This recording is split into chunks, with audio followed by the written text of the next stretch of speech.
be coming back to the connection with Rabbi this week's Parashat, but I have something I want to do. I'm a little bit of a child sometimes, and I'm impulsive. And I want to share an image with you that I shared with my wife. I don't know. We were very excited about it. So unfortunately, this past Friday, a very, very, very special man left this world. His name was Chaim Kanievsky. He was 94 years old. I would love to talk about him at length. He was very special. He was very humble. He was not a lecturer. He was not a rabbi of a shul. He basically sat home in his 3-room apartment and learned all day. Okay, that's what he did. And whatever. So, you've heard of him. A lot of people got to see him, hundreds of people. 2 images. One is a minute and a half video, not even, and one is an image. The image is a surprise. So they're showing videos. Understand that this man had no time. He took time out of hours to see people. He would make a siyum on Talmud Bavli and Yerushalmi once a year. You understand the things that we do first, like Madison Square, whatever that place is. I'll go down. He learned all day. Somebody once asked him for something. He says, that would take 5 minutes. I don't have the 5 minutes. Like every minute he took. I want to share with you what he did every morning. I'm going to show you an intimate moment between Rabbi Kanievsky and his wife.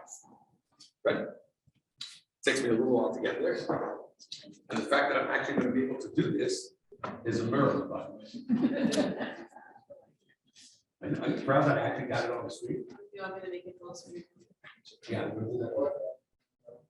That's great. It's Rabbi Kanievsky. It's his wife. I don't know if you could hear.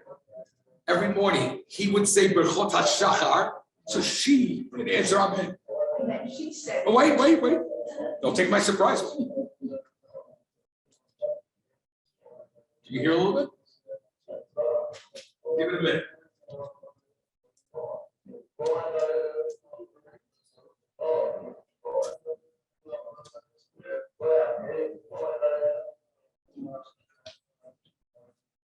By the way, he's one of the fastest readers I've ever seen. This guy is shooting through Berchot HaShachar.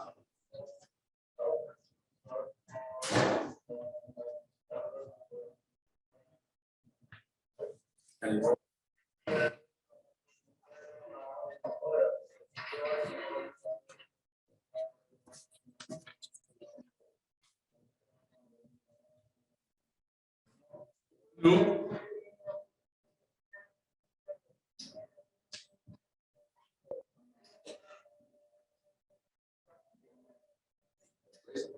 Sure.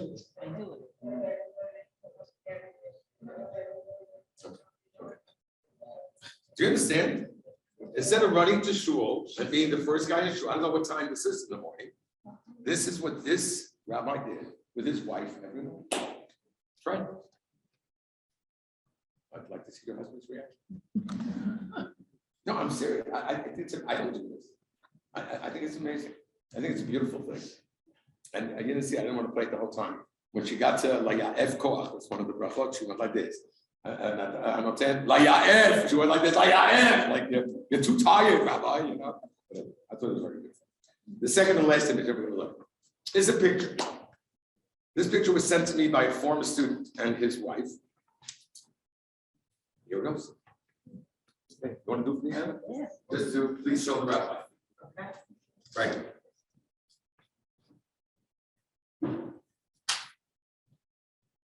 You recognize anybody here? So this man is of Chaim Kanievsky. This was Wednesday, Ta'anit Esther, a day and a half before he passed.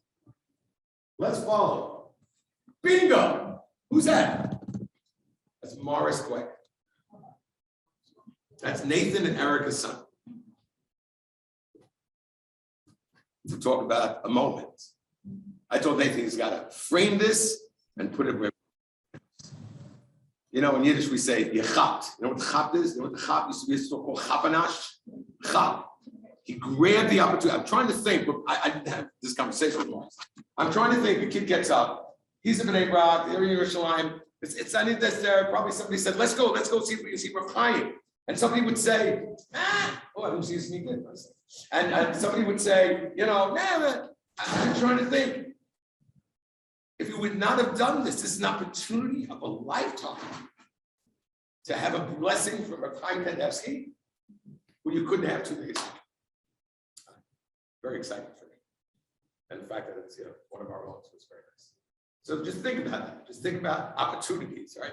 You should take this picture and show it to your children and say, see what happens when you just seize the moment.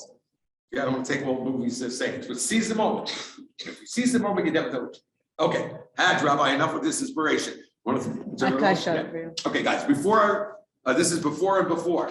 I want to do something before I actually get to the stuff that's very connected. Something very interesting. What's this week's parsha called? Ground exam. Shemini. Okay, what does Shemini mean? The eighth. Okay, it's an interesting word. It sounds like one of those movies you want to see. Would you like to see the eighth? Okay, why is it called Shemini? Okay, so it says, what's B'Yom HaShmini? When the Mishkan was completed, Moshe acted as Kohen Gadol for 7 days and trained out. By the way, Moshe was supposed to be the Kohen Gadol. Hashem said when he refused to take the leadership, when he sent him to Mitzrayim, and he kept saying, not me, Aaron, Hashem said, okay, good, Aaron's going to be the Kohen Gadol. I don't know how that worked, but that was it. But for 7 days, it's like they do exhibition games, baseball. Anybody a baseball person here? Yeah. I know you married a baseball person. Or maybe he married a baseball person, that's why he became a baseball person. I believe, oh, that was raising hand. I mean, I really started making stand again in this position. Can you just hold it? Okay. Thank you, Em. Everybody say hello to Peggy, by the way. Peggy's very fruit. She doesn't even sit next to women anymore.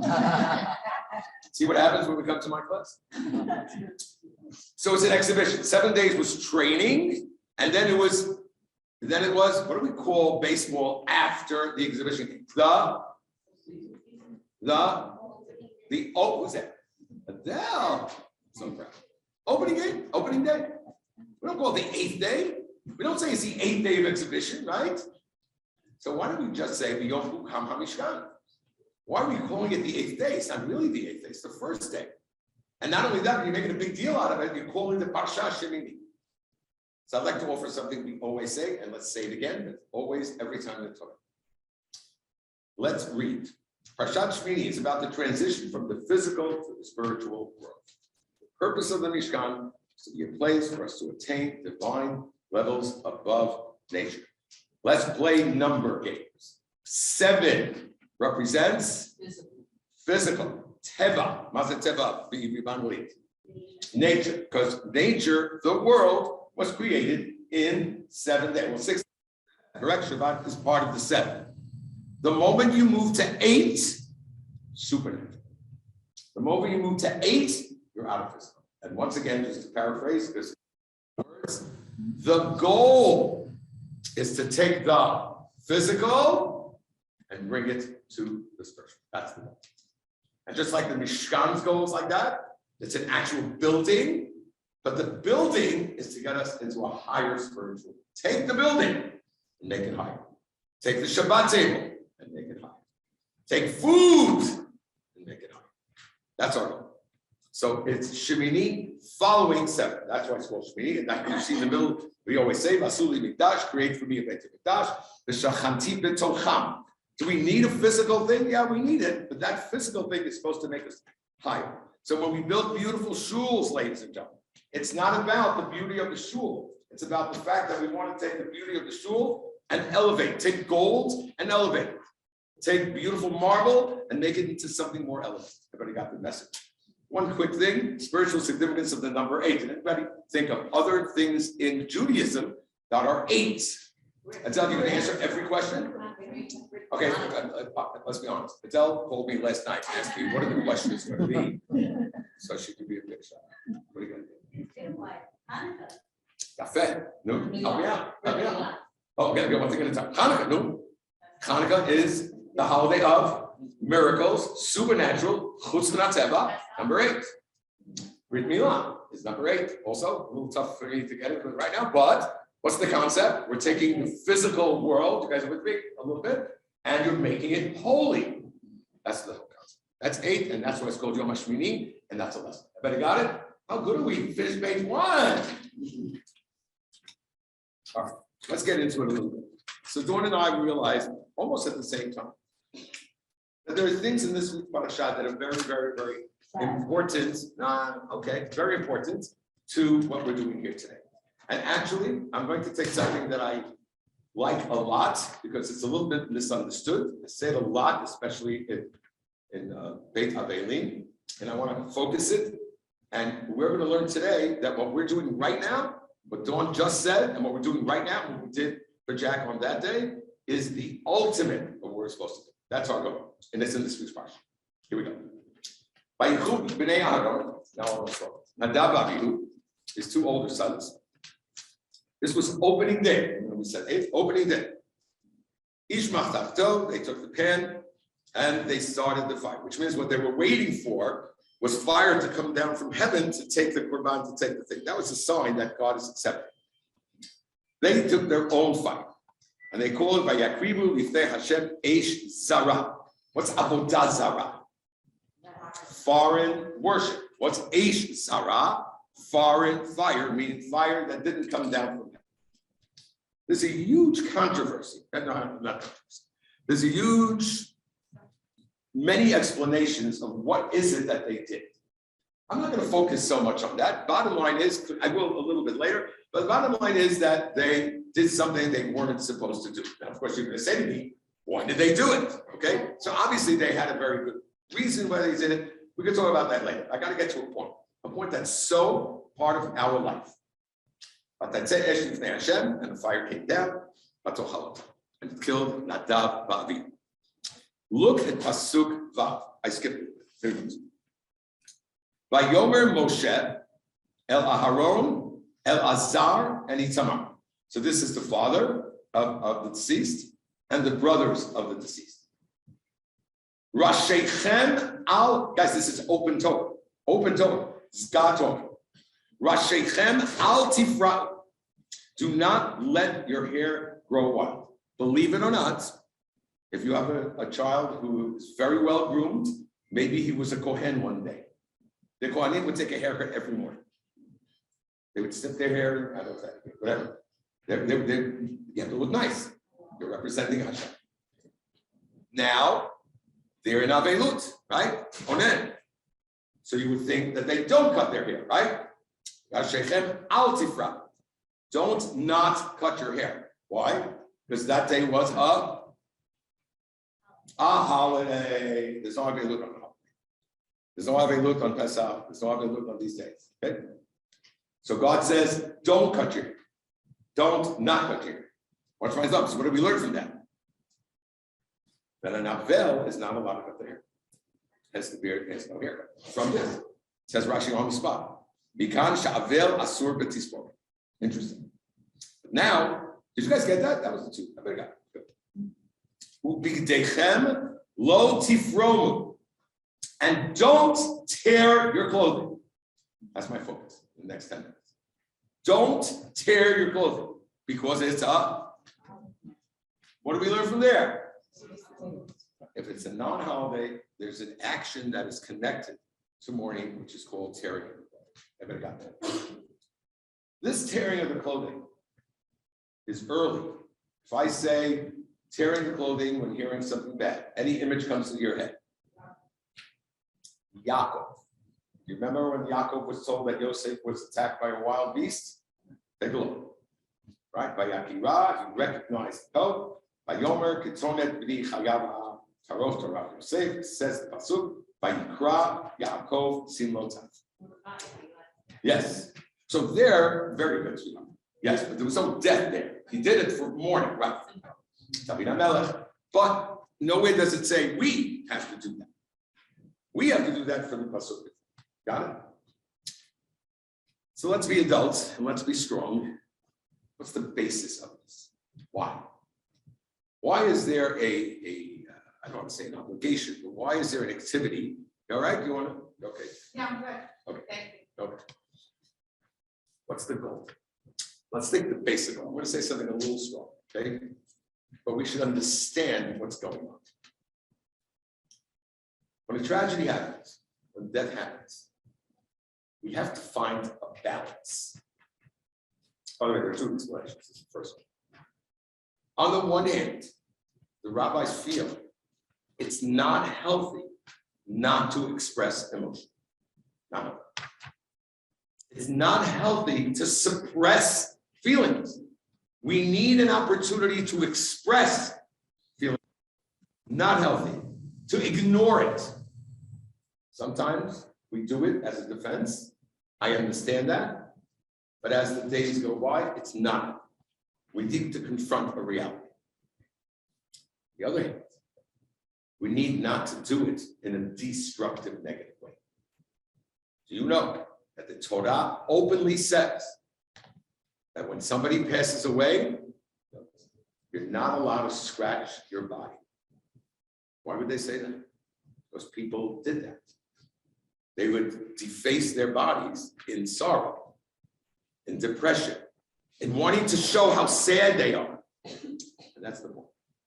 The point is that people want to express, but we need to do it in a positive way. One of those ways is tearing the clothing. It's only clothing. We want to make an expression of how we feel, so we're expressing ourselves, we're mourning, we wear that tear for the week, but we're not tearing our skin. We're not ripping our hair out. We're not doing something destructive. We're doing something. And I do believe, and I'm basically telling you what it says on the bottom because I want to get. You see, look at the bottom, 3 lines to the bottom. It does not seem sad enough, yet we don't want to do it too intensely. When something's sad, I'm not comparing, just give an example. Baruch Hashem, we have students who kept coming to us during Ukraine, which is still happening, by the way. What can we do? What can we do? People want to do something. Do something.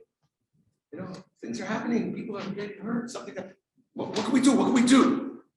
We need to do things.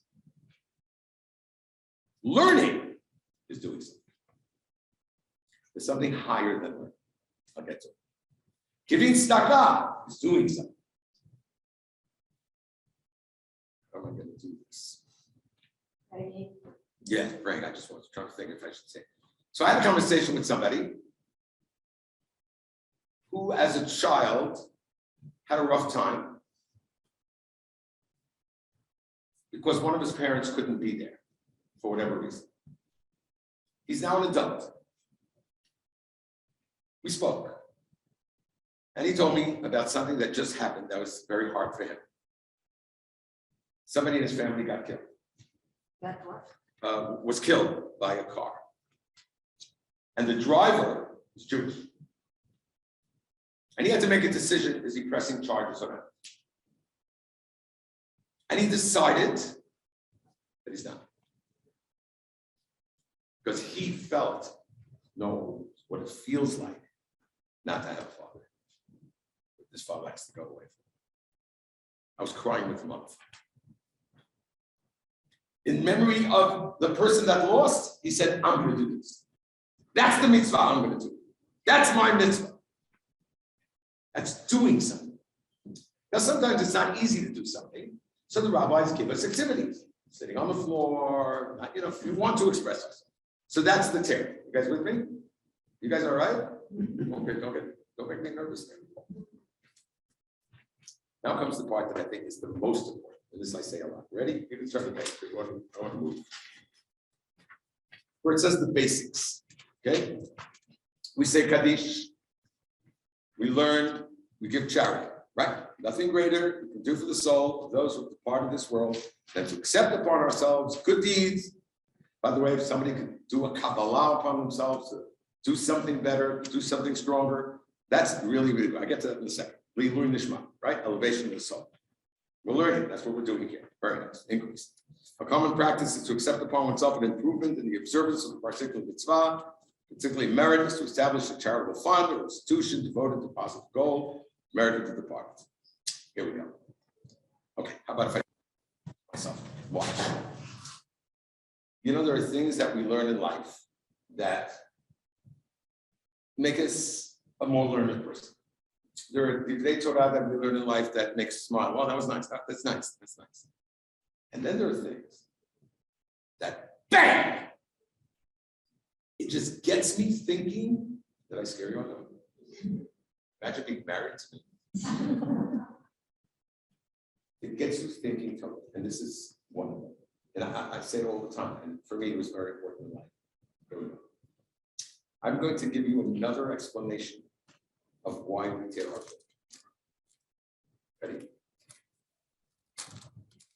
Judaism is based on that what you see in front of you, me, is not the real me. This is not Tuli Besser. You might get a glimpse of Tuli Besser if you look into my eyes, because the eyes are the windows of the soul. Now, thinking like this is scary stuff. But today we need to talk about this. We are made up of two parts, a physical existence and a spiritual existence. Our religion teaches us. You know what? I don't need somebody to prove this to me. I see it. I've seen this. I'm sorry. I've seen my mother die in front of my eyes. Where's my mother? Where is she? I was there. I was there. A minute alive, a minute later, she's dead. There's her body. There it is. She's there. But she's not. My mom was in the Shema. The neshama is full of what we accomplished in this world. That's what the neshama is about. We need the physical to house the neshama. Got it.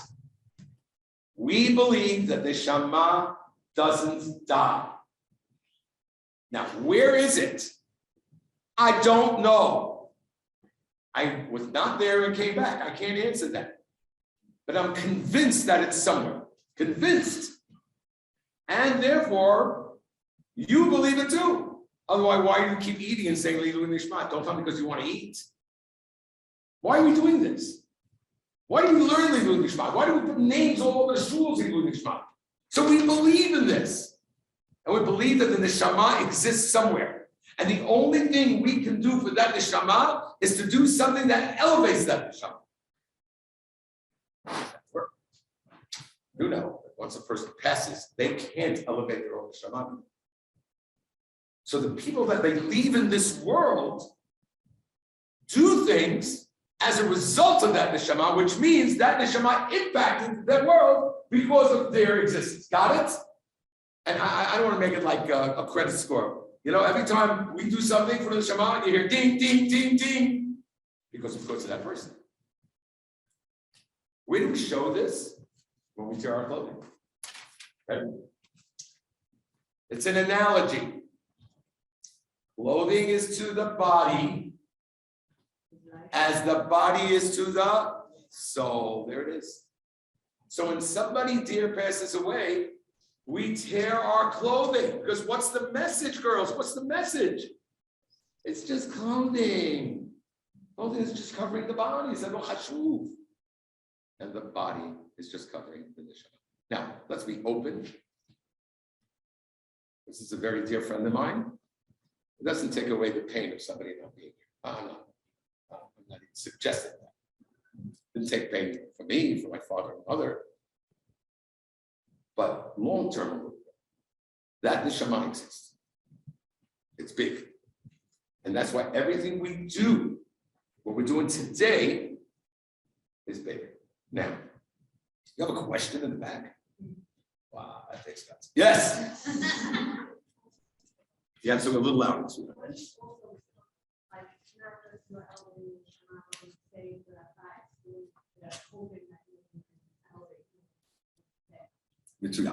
Ready? I think what I'm about to say is what you were going to say, but here it goes. If not, no time. So Dawn mentioned that we had a day for Jack. And then on that day, the kids heard a lot. And there was a video about Jack's friends all saying certain things about their memory of Jack. You would think that it was all the liberal media, but they all met before, you know, they all decided to say the same talking points. But they didn't. Cared about me. Mental. Smile. I'm gonna cry. So I had class the next day. And I asked them, what were you thinking? No, I said this. Were you thinking what I was thinking?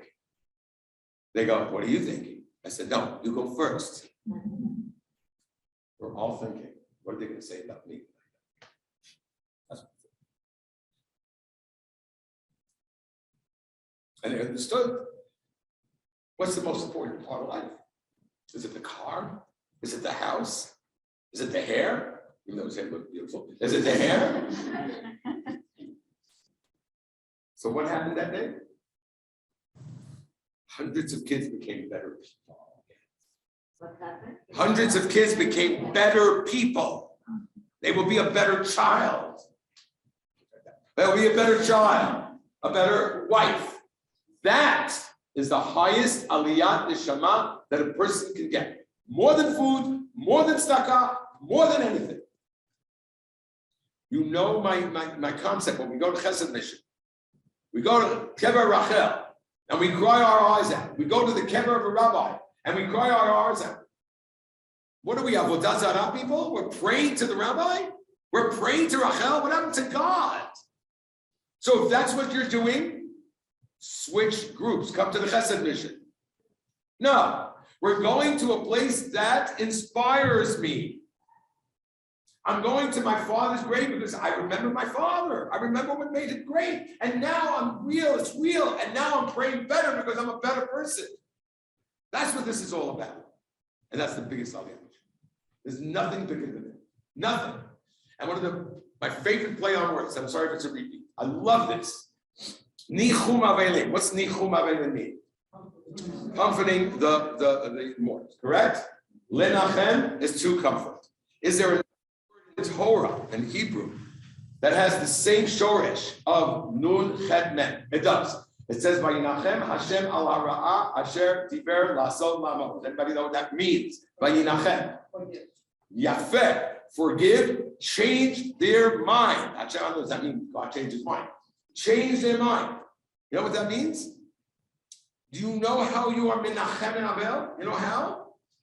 When you go and you tell the mourner, because of your father, because of your son, because of your sister, I did this. That means I'm a changed person because of your relative. And that's the biggest comfort for a person to hear. I don't know if you guys did it. I don't know if you did. When my parents passed away, they told me, put a tape recorder at the shul. People said stories about people who, about my parents. I never knew. I didn't know that. Who knows? I want you to know. Okay, I got to get out of the list because I'm not going to make it. At seminar, for those of you who got a text from your children that wanted to love you, mommy, that was because of me. Okay. No, it was Southmore Fresh. I know the juniors could kill us. The juniors are getting to cough and they could kill us about the. But you know what I told your kids? You know what I told your kids? I told them a story of somebody sitting Shiva, and we don't even know what our parents do in life. How sad is that? I said, sit down and talk to your father. Sit down and talk to your mother. Hear what they do. Maybe you'll love them even more. You have to wait till later to find out how great your parents were. It's crazy, but that's a side job. That's the goal. The goal is to be inspired, and hence, hearing about Jack. Listening to things, walking away being a little more sensitive to things is the biggest aliyah. And that's tied to Kriya. Everybody got that? Got through that page. Next page. It's anything to do. Okay. We're going to get off that on the, no, this I got to do. Especially for you. If you look at the middle of the page, Jewish blessing on death, and then I'll come to the top. I'm going to say something which could be potentially misunderstood. Don't misquote me, but clearly quote me. I'll tell you what I want you to quote. So when a person tears, which is the moment, right, of right. By the way, you guys know that there are two customs. Ashkenazim do it before the burial, Sephardim do it after the burial. I don't know if you guys know that. Okay, you should know that. Okay. So there's a bracha that's connected. It's the bracha that the only time we actually use God's name. Normally we just say, when you open your computer and it's shifra-handed BDE, we're in trouble, right? BDE is Baruch Dayan Hamet. When a person tears, they actually say the bracha. It's the only time they say Baruch Atah Hashem Elokeinu Melech Haolam. Why? Should maybe we say would that make sense, maybe? We don't. Diana. I'd like to tell you my explanation. We will never understand the way God does. Never. Our reaction to tearing is Dayan Ha'emet. You're the judge, God. You know what you're doing. I don't. Now you can quote me. Anybody who says to you, A happened because of B, you said it to me. I'd like to know what night God spoke to them. That is a dangerous road to go down. It doesn't help people at all. I know people try to be helpful. Don't give me mezuzot. Don't give me this. Don't give me that. Give me the same thing. Come on, girls who remember my class. Who would you say was the closest individual in human life to God? Who? Moshe. And you know that pasuk. I didn't bring it. Moshe, after he got Hashem to forgive Bnei Israel for Chet HaEgel, he even begins the conversation. He says, Hashem, now we're bud, man. Well, BFF, me and you, God, let's go. Show me your ways, says the Gemara. He asked God, why do good people suffer? Girls, Moshe. Why didn't Moshe come up with a Gemara that says and this and that and that? Because that's not what we do. That's not what we do. We say, Baruch Dayan Ha'emet. It's hurtful, it's painful, it's hard. Let's look ahead and see what we can do. But I have no concept of what to do. I'll take anybody on right now. You're afraid, right? Very intimidating. That's why we say this. Okay, let's move on. I want to tell you something amazing. No, don't turn. 4. One of my, we don't play this contest because we don't say who's my favorite child. So don't play the game of who's your favorite Torah personality. I don't know. I'm not a big Moshe guy, but okay. So my favorite Torah personality. Anybody know? I always say it's Aharon. I'm in awe of this man. Aaron, many stories. Okay. Twice, God says something about Aaron that we wouldn't know from the outside. God, once you know, I'll say it. And the second time you don't know. First time I'm saying this. Ready? So when Moshe came and God told him to be the leader, he didn't want to do it because Aaron was 3 years older. He didn't want to hurt Aaron's feelings. You guys remember that? Yeah? So it says, Hashem said to Moshe, you don't have to worry about Aaron. When he sees you, v'racha, v'samach, v'liba, which means God is saying, it wasn't just a sketch. It's nice to be nice, but sometimes, is it real? You could be jealous, you could be upset. As long as you don't show it, you're okay. You're not going against the Torah. But real? Yeah, really. I was really happy for his God. Okay, how we got that? I don't want to go. See something crazy? Here it goes. So on top of page 4. So there's a discussion why. I tell you, I don't know, but what did they do wrong? So the one that, by the way, the one that makes the most sense to me is Rabbi Lezer Omer on top of page 4, Rashi. But they say, Rabbi Lezer Omer lo meitu b'nei Aaron ale al yidei shehoru halacha b'fnei Moshe v'Rabbi. And that makes sense to me. It's opening day. They're waiting for the fire. Fire didn't come, so they went and took the initiative. Sounds good, right? Who else is standing there? Who's there? Moshe said. Who else is standing? They're your rabbis. They're your father. Are they doing it? Who do you think you are? That's what some people. So they had good intention, right? But if the elders didn't do anything, nothing. That's it. Other people say that they wanted to elevate their happiness, to not think about Purim parties. They wanted to take a glass of wine to celebrate the fact that they're like we do on Friday night. Shtuyei. They took some wine before they started out with us. And that's not right. How do I know that that's what it was? Because right after that, this was supposed to exact, right after that, look, Vaydaber Hashem el Aaron lemor, Yan v'shechar al tesh, do not be intoxicated, do not have any wine, do not have any liquor when you do the avodah. Okay. You might be saying, I'm surprised nobody jumped up. Wait a minute, he only said it now. How were they supposed to know before? That's nice. They were supposed to have the notes before. I don't know. That's a great question. Yeah. So far, so good. By the way, nice thing, especially Sfaradim. You know that and we say Birkat Kohanim every morning. You know, Ashkenazim say it, Chazan said every morning. Do we say it in Mincha? Why not? Because Mincha comes after a meal. And people drink. I mean, guys, get this image out of rolling, vomiting on MJ out of your head, okay? That happened last week. Now, this is not. Yeah, Mincha is after a meal. So they canceled Birkat Kohanim. You're not supposed to have Birkat Kohanim if you're intoxicated. What's the only time we do say Birkat Kohanim in Mincha? Not only on any fast day. Every fast day is Birkat. Okay, fine. Sidetrack. Very nice. Okay. I want to show you something that bothered me. Again, not the main thing here, but I told you last week or 2 weeks ago. How exciting is it that something bothers you and then you find out that somebody else thinks that? You're not crazy. You get an age. Watch it. Okay? Yeah. Oh, totally. Where are we? On the bottom.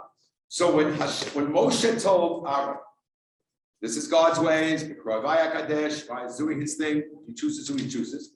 Look at the bottom. Vayidom Aaron. What is it? Vayidom Aaron. He was silent, right? Dome is like a rock. Good. Says Rashi, please look in Hebrew, that's English. Kibel sachar al shtikata. He was rewarded for his silence. Umasachar kibel. What? Shenityached imo hadibur. That Hashem said the mitzvah of not drinking wine to who? Vaydaber Hashem el Aharon. Usually Hashem speaks to who? And Moshe says to Aaron, here he got it straight from God. Okay, I'm going to be very open. Okay? This bothered the heck out of me. Okay. So the guy's son has just died, right? Moshe said, God knows what he's doing. Right? Don't mind. Right. So God is proud of Aaron because he didn't complain. I'll give him a lollipop. I'll speak to him now instead of Moshe. Really? Oh, he feels so much better. What is that? First of all, is that a reward? I guess it's nice, but I don't know how Aaron felt. It's not disturbing. And what I learned is that I don't know what I'm talking about. Want to hear an unbelievable perush? God is not giving him a reward. God is for the second time showing us who Aaron really is. So Aaron was told by Moshe, God runs the world. Do not think you know what you're doing. Let it go. I mean, don't let it go. Let that part go. So he said nothing.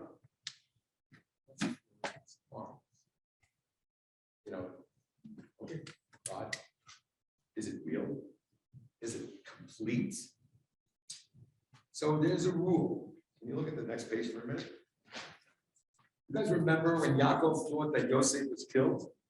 Do you know that for the 22 years that Yaakov was in mourning, God didn't speak to him? Because one can never have a God experience fully unless they're in a happy moment. You do it, Hashem, listen. Somebody who's in sadness, God can't come to them. When did God come to him? Look, by Deborah love, they said Yosef is alive, and he saw Vatechi Ruach Yaakov Avihem. Yaakov was revived, says Rashi. God now was able to speak to him. Watch, girls. I'm so excited. Actually, today was a very special day. Rabbi Prague didn't know this Perush, and I told him he was very excited. So I was just very excited to tell Rabbi Prague something he didn't know, which is unbelievable. It doesn't exist for me. Giving him sachar. God is showing us the way. If he would have been totally broken inside, then I can't speak to him. But the fact that I was able to speak to Aaron right after that showed a complete emunah in Hashem. And if God says so, God says so. Done.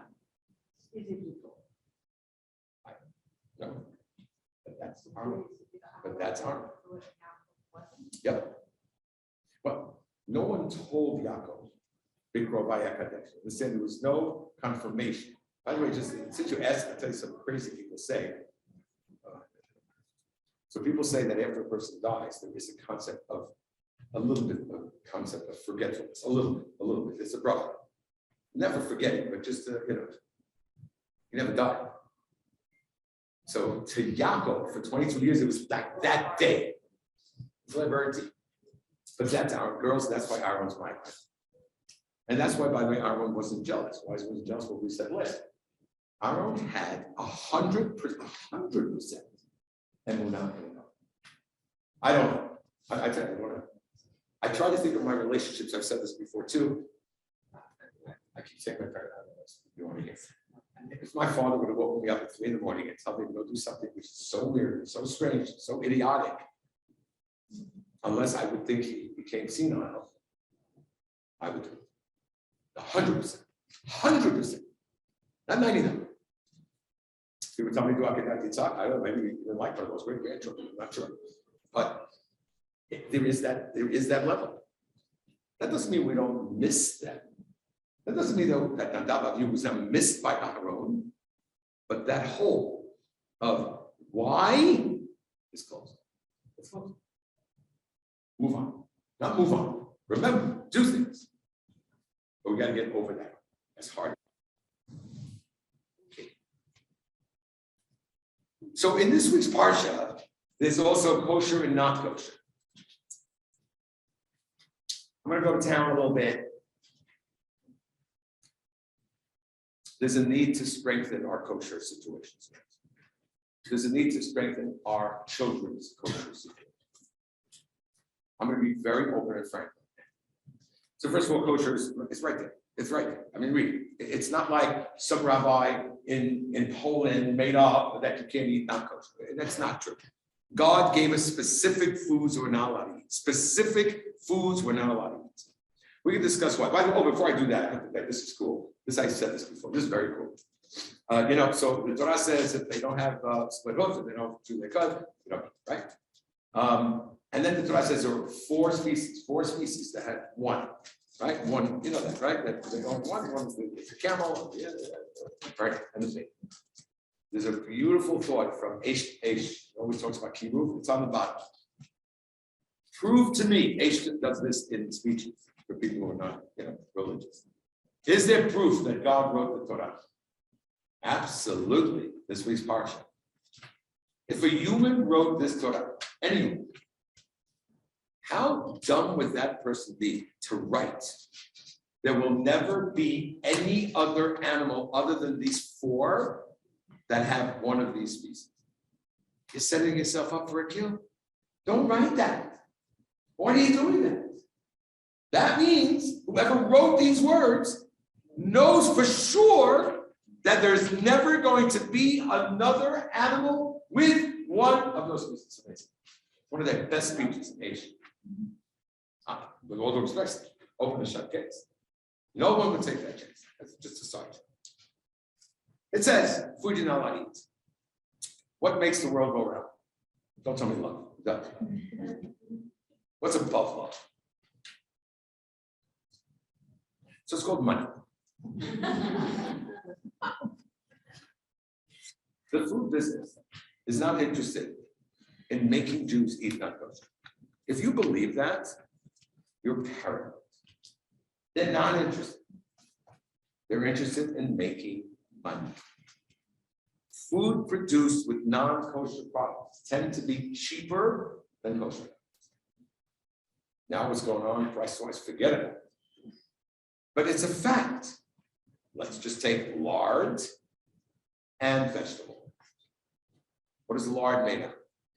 Pig fat. The cheapest item in the market. Vegetable oil, much harder.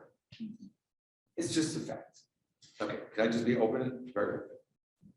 I'm not looking at anybody, I'm not saying it. I have girls and boys, students of mine, who celebrate a friend's birthday in non-kosher restaurants. Now, when I'm living in Oshkosh, Wisconsin, It's like, it's to me. Guys, go to the loft, man. It's delicious. Go bankrupt, go to the loft. Do you know how many restaurants there are today before? We never had such a thing. Why are we going to non-kosher restaurants? So many. I was talking to somebody, not for fun. And he was complaining to me about some of his friends who go out with clients to restaurants and they order a steak. And he's angry. He goes, at least I order the fries and fish. I'm looking at him. I said, honey, you're going to hell too. What are you doing? There's no such thing. There's no such thing. No one's out to get us. But it's very, very hard. Rules of kashrut. They lie. And not because they lie, they just We take salad, we don't take take salad. A friend of mine who was trying to get into a big law firm, they were taking him out for what you want. So he said he was going to buy salad. But he didn't want to, take the thing. So he bought a silver sterling fork from his thing. Yeah, the way they took it. Yeah, right. After cleaning, his wife killed it. Okay, I'm not a tzaddik, I don't do everything, but I think to eat not kosher in New York, in this environment, in Florida, maybe you have to go to non-kosher because you can't get a reservation for the kosher. Maybe that's the problem. So that's ridiculous. Okay, so I don't want to. Can I do one more? No, but I don't want you to think like I don't judge. I love everybody, and there's so many things that I need to do. I'm lucky, I was brought up. Totally, it wasn't a challenge. So I understand. Because we live in an age that kids are growing up, the concept that things have to make sense. Can I tell you what the kids tell me don't make sense? We keep a kosher home, or we don't eat kosher.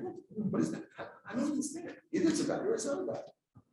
Guys, think about it. It mixes people up. It's a mixed message. So you'll tell me, okay, go to we'll have tray for home. I didn't say that. But it's messaging, and today's kids know everything. They understand everything. They have to be a little, even though this company now became kosher, by the way. But I remember once I saw a couple of kids, I don't know if you guys remember, there was a store on J called Bagel Cookies. Anybody remember this? Remember the bagel store under the train? No, it was next to Chuck. So like 3 Mexican guys cutting bagels, It's bagels, it's green cheese. But the ham is right next to the green cheese. No, so I go in and I saw the kid buying cookies. I said, guys, there's no hechsher. They go, Rabbi, it's David's cookies. It's David's cookies. By the way, there's a company now, David's Cookies. Oh, by Hasidim. Yeah, Kenny Yeager uses that. Those chocolate chip cookies. Okay, I want to say 2 more things about kashrut, and I'm actually going to tie up the jacket.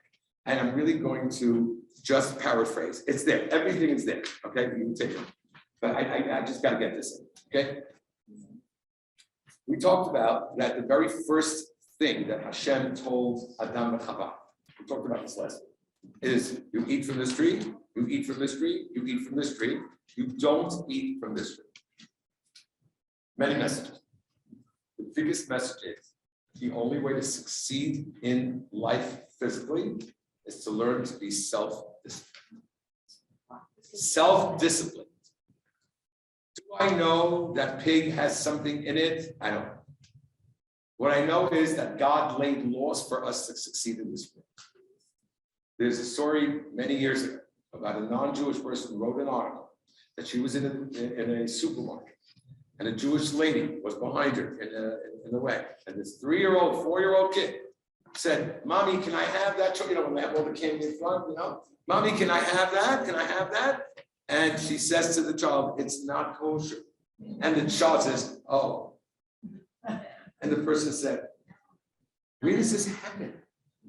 Where does it ever happen that the child just says, 'Oh, it's good for us, girls. It's good for us.'" Marshmallow test, it's in the page. You ever see that? Marshmallow test, it's told the kids to wait a little bit. Teaching children patience, teaching them discipline. Where am I going with Jack? I'm not just fitting this in. Jack basically taught us, and that was the day, fitness. Fitness means control. Fitness means trying. Fitness means saying no to things. It's very important to learn how to say no. Think about it. Ask yourself, Why don't you ask safe? What's the most important thing to teach a person today? Just say no. Oh, can I go crazy now? Oh, can I go crazy now? I gotta do this the way it's on my head. So. You know what? You know who's not saying no anymore? It's not you. Parents are stopping to say no. Learn how to say no. Learn how to say no. I can't. Everybody else is coming. I don't care. Say no. This tree yes, this tree no. Action. You don't like it? Get new parents. All right, whatever. So that's important. Louis would say something more. No, but it's not the same. No, it's also better. Finding other things. No, discipline is required. Right. We still keep at. Keep at it. Right. Yeah, but that's what it means to be Jewish. But I don't want to sell Judaism as a difficult thing, you know. But the level of accomplishment, the level that I can do this, that I can control myself. If you think about it, oh my God, we're running out of time. If you think about it, so many things in life, right? Again, very open girls, they're very open. Happy marriage, right? Happy marriage means that people are loyal to each other. Everybody has the HRs, everybody has things. But you're committed. A commitment is a commitment. This I say yes, this I say no. I don't do these things. It's over. Okay, I gotta get to the last page. So on the last page, let's see the look. Very last page. Of course, I can't find it. Okay, last page. There's a one word letter difference here. It's really cool. It's on the next to the last page. I'm so sorry. Okay. It says, Al tishaksu nashal tekem, don't eat not kosher. Look what it says here at the end. It's my favorite. The low titam ubahen. You guys see it? It's on the bottom of the see where it says McDonald's? On the bottom of the top. That's low titam ubahen. Don't become. What does that mean? Don't titam ubahen. What's that mean? Don't defile. Don't become tamei. And then it says, and if you eat it, v'nit meitem ba. Do you see that? No, you don't see it. Okay. What letter is missing there? The olive. Right, there's no olive. That word does not mean you're going to become tamei. What does this word mean? Stupid. Correct. No, she's not calling me that. She's mitumtam. I said, no, don't say mitumtam. You're thick. You're thick-headed. Mitumtam. I'd like to offer the following. Remember, we said that we believe that every person is created with a body and a soul. So Jack taught us, if you don't take care of your body, you're not going to be doing well. Live longer, live healthier. Things that we eat and things that we do to our body change the body. Agreed?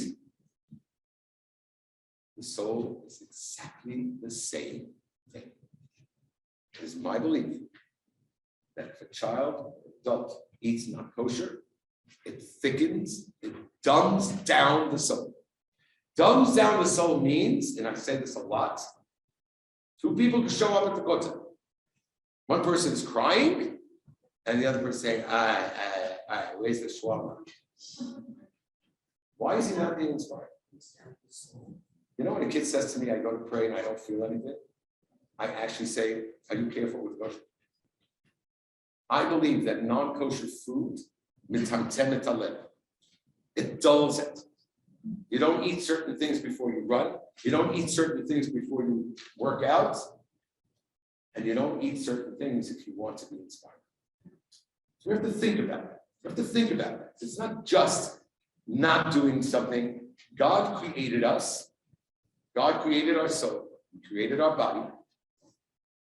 We know things that we shouldn't be doing to the body, as we learned. Kosher is probably the worst thing we could be doing to our soul. Try to sell that to people. And I do believe it. I'm not just selling it because of that. But it's a concept that's easy for us to follow. Okay, guys, I ran through the last part, but we have a big crowd, so we have to actually get out of here before the kids come and swarm all over us. Can I end with one little thing that I said 2 weeks ago? You notice, beginning of the Parashat, for those who've been here, I've heard this from Rabbi Mizrahi, not joke, in the city. All right. Once again, this Parashat starts with the word Vayehi. You see? Vayehi. The Gemara says that anytime it says Vayehi, right, and it was, is something bad happening. It's about to happen, then that happened. Vayehi b'me'ach Hashverosh. Something bad. I mean, it's going down. Anytime it says v'haya, it's something positive. One. Yehi is the future. Vav is ma'apechet. The Vav changes it from the future to the back. If anybody in life looks to the future and is bogged down with stuff that happened in the back, and I can't move on, that's it. Haya is was. V'haya is the future. If a person is able to mahapech the back, haya mashaya, and we're able to move forward, that's something special. And I'm going to say it openly to you. We're never going to forget Jack, ever. But we don't want to. And the goal here is, Lord, I'm talking to you in front of everybody else, to be able to deal with the pain so that we can talk about him in the future. That's the goal here. Because to totally ignore it is not healthy. It's not good. It's not good for us, and it's not good for Jack. So we have to, I want to tell you, it took me years to be able to talk about my father. My father died in the car accident. It took me years. But then I said to myself, I want to talk about my father. I love talking about my father. I want people to know who he was. But I can only do that if I'm able to park other things away. So that's the future. The future is that his memory, his activities, your feeling for him should be the inspiration that would be his ideology.